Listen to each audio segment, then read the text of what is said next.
One piece chapter 1164 हमारे सामने आ गया है। ये चैप्टर बहुत ही ज्यादा खतरनाक होने वाला है क्योंकि इस चैप्टर में हम गार्प एंड रॉजर वर्सेस जबेक देखने वाले हैं।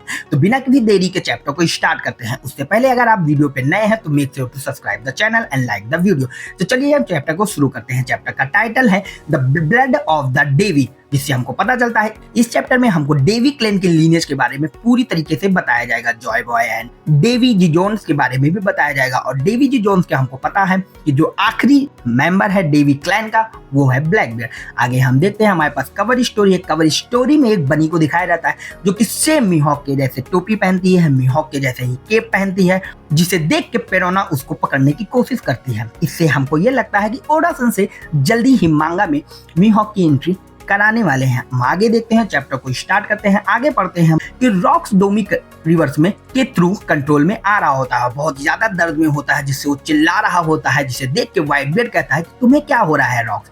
और रॉजर कहता है कि आखिर ये मकड़ी पे हमारा लोग का कोई अटैक काम क्यों नहीं कर रहा है। और सारे लेजेंड्स इसे देख के शॉक में होते हैं। तभी ईमू रॉक्स से कहता है ऐसा लगता है तुम आसानी से हार नहीं मानोगे। तभी रॉक्स उसको कहता है कि मॉन्स्टर तुम हम ह्यूमंस को इतने हल्के में मत लो। और कहता है डेवी डी जोन्स ही असली राजा है इस दुनिया का। जिसपे ईमू कहता है शट अप, तुम कुछ नहीं जानते हो, तुम कुछ भी मत बोलो। वो यहाँ तक कि एक सेकंड के लिए भी कभी राजा नहीं बना है। तुम मुंह और डेवी के बीच में क्या है ये तुम्हारा बिजनेस नहीं है, तो तुम इससे दूर रहो। जिसपे रॉक्स कहता है इतना ज्यादा तुम डर क्यों रहे हो, डेवी जोन्स एक नाम ही तो है, तुम उस नाम से इतना ज्यादा क्यों डर रहे हो। हाँ मैं समझ सकता हूँ और मैं ये वादा करता हूँ कि एक ना एक दिन कोई डेवी विल कैरी करेगा और कोई आएगा जो तुमको हराएगा। इसके बाद हम आगे देखते हैं कि वो पूछता है ईमू से हु स्केयर्स यू मोस्ट, तुम्हें किससे ज्यादा डर लगता है, डेवी जोनस या जॉय बॉय से। हमें लगता है कि डेवी जोनस या जॉय बॉय दो अलग अलग एंटिटी हैं या एक ही एंटिटी है, ये तो आगे पता चलेगा। जिसपे ईमू कहता है वेक अप, तुम कुछ भी नहीं जानते, वो लोग कभी भी अब वापस नहीं आने वाले हैं।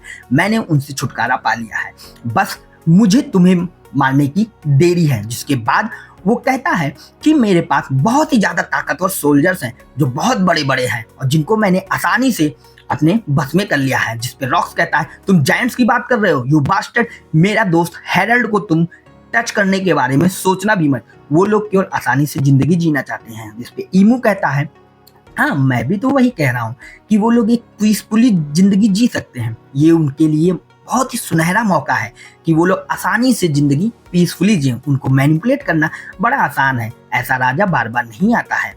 तो फटाक से तुम बिना किसी देरी के अब रेजिस्टेंस अपना बंद करो और फटाक से कन्वर्ट हो जाओ, अपने सारे सपने को भूल जाओ और डेवी क्लैन के सभी मेंबर्स को मार दो। फिर उसके बाद हम देखते हैं वो रॉक्स नीचे गिर जाता है जमीन पर, जिसे देख के white beard and big mom कहते हैं कि रॉक्स तुम्हें क्या हुआ है। और रॉक्स मन ही मन सोचता है कि मैं अपना कॉन्फिडेंस खो रहा हूँ।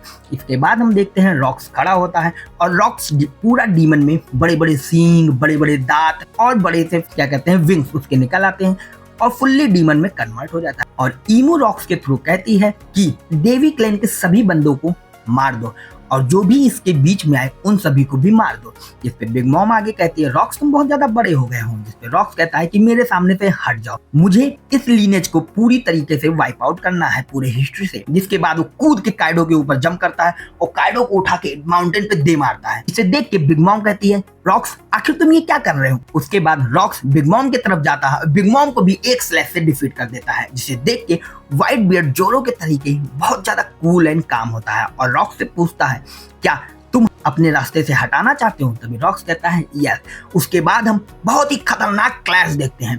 व्हाइट बियर्ड पे रॉक्स अटैक करता है, जिससे व्हाइट बियर्ड अपने गुरा गुरा नोमी डेविल फ्रूट के पावर से वन हैंडेड रोक देता है। और जिसे रोकने के बाद इतना तगड़ा क्लैश होता है कि उससे पूरा गॉड वैली शेक करता है और वो क्लैश जाकर एक लेफ्ट साइड वाला जो बड़ा सा माउंटेन होता है वो टूट के गिरने लगता है।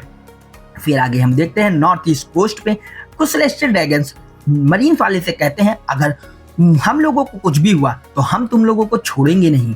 वो हमेशा ही मरीन्स वालों को डांटते रहते हैं, सारी गलती कुछ भी गलती हो वो मरीन्स वालों को कहते हैं अगर हमें कुछ भी हुआ तो हम तुम लोगों को छोड़ेंगे नहीं। उसके बाद हमें आगे सीन दिखाया जाता है साउथ ईस्ट के कोस्ट की तरफ और हम देखते हैं रेली सेकी को लेके अभी भी निकल रहा होता है। सारे रॉजर पायरेट्स कहते हैं फटाक से रेली सेकी को लेकर शिप पर चढ़ जाओ। इस पे रेली पूछता है क्या रॉजर सेफ है। इसके बाद हम देखते हैं भी रॉजर पायरेट्स ट्रेजर को लेकर जल्दी भाग रहे होते हैं शिप की तरफ। सारे ट्रेजर्स को लेकर वो शिप पर चढ़ रहे होते हैं और हम देखते हैं अगले पैनल पे कि व्हाइट बियर्ड एंड रॉक्स के जो अटैक होता है, उस अटैक से लेफ्ट वाला माउंटेन गॉड वैली का पूरा टूट के गिरने लगता है, जिसे देख के सब लोग कहते हैं जल्दी से यहाँ से हट जाओ। और फिर अगले पैनल में हमको दिखाया जाता है कि रॉक्स बाद व्हाइट बियर्ड के क्लैश करने के बाद वो तेजी से एरिस और टीच के पीछे पहुंच जाता है और उनसे, जिसे देख के एरिस कहती है रॉक्स ये तुमको क्या हुआ, लगता है तुम हार गए, तुम हम लोगों की वजह से हारे हो, सॉरी, तुम्हारा अभी ईमो से लड़ने के लिए ये सही टाइम नहीं था, लेकिन तुम हम लोगों के लिए ही लड़े हो, लेकिन तुम टेंशन मत लो। टीच से कहती है कि अब हम लोग के पास कोई चॉइस नहीं है, हमको समुद्र में कूदना ही पड़ेगा, वहां से तैर के निकलना पड़ेगा, क्योंकि मैं डेविक लीनेज को पूरी तरीके से वाइप आउट नहीं होने दूंगी। टीच तुमको जिंदा रहना ही पड़ेगा, तुमको हर हाल में यहाँ से बच के निकलना पड़ेगा। तो जिसे देख कर मरीन्स वाले भी देख लेते हैं कि कोस्ट पे कोई है, जिसपे मरीन्स वाले भी एरिस एंड टीच पे अटैक करते हैं और पीछे से रॉक्स एरिस को मारने जाता है। दोनों के बीच में एरिस एंड टीच फंस जाते हैं और दोनों के साइड से वो मरने ही वाले होते हैं। तभी हम देखते हैं कि कुमा ग्रैंड एंट्री करता है और दोनों को अपने पॉम्पॉ डेविल फ्रूट की हेल्प से वहां से किसी दूर आइलैंड पे भेज देता है और तभी वो फटाक से अपने आप को भी अपने ही डेविल फ्रूट की पावर से वहां से निकाल लेता है। और हम देखते हैं बहुत ही बड़ा धमाका होता है, जिसे देखकर ईमू कहता है तो फाइनली डेवी मर गए। अब रॉक से कहता है कि अब इस आइलैंड के सभी लोगों को मार दो।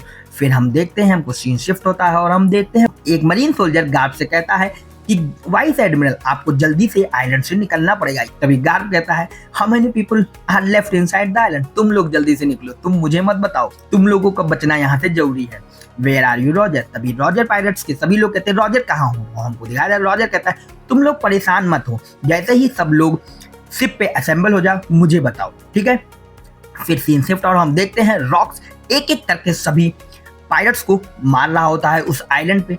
और हम आगे देखते हैं सीन शिफ्ट होता है जहां हम देखते हैं कि ड्रैगन को, जो बहुत ही ज्यादा दुखी होता है, रो रहा होता है कि I can't even protect one child, कि मैं एक छोटे से बच्चे को भी नहीं बचा सकता। क्या वो बच्चा मर गया है या जिंदा है, उसे नहीं पता कि यही बच्चा आगे जाके एक एम्परर बनने वाला है और बहुत ही ज्यादा ताकतवर पायरेट बनने वाला है। फिर सीन शिफ्ट होता है आगे हम देखते हैं कुमा और इवांकोव गिनी की कुछ बातें हो रही हैं, जिसमें इवांकोव कुमा से कहता है तुमने बहुत सारे लोगों को बचा लिया है, अब हमारा यहाँ से बच के निकलने का टाइम है। जिसमें कुमा कहता है कि अभी मुझे बहुत सारे लोगों को बचाना है, कुछ लोग सामने हैं उन्हें भी मुझे बताना है। फिर सीन शिफ्ट होता है हम आगे देखते हैं कैप्टन जॉन को, जो लास्ट चैप्टर में लग रहा था मर गया है, लेकिन वो बहुत ही ज्यादा हर्ट होता है और कहता है गांजुई यू बास्टर्ड। और फिर हम देखते हैं गांजुई को, वो कहता है सीकी यू बास्टर्ड। सीकी को देखते हैं वो ट्रेजर लेके भाग रहा होता है। यहाँ इस आइलैंड पे दो ही लोग को ट्रेजर मिला है, एक सीकी को, दूसरा रेली को अपना। और सीकी कहता है तुम बहुत ज्यादा ओवर स्मार्ट बन रहे थे गांजुई।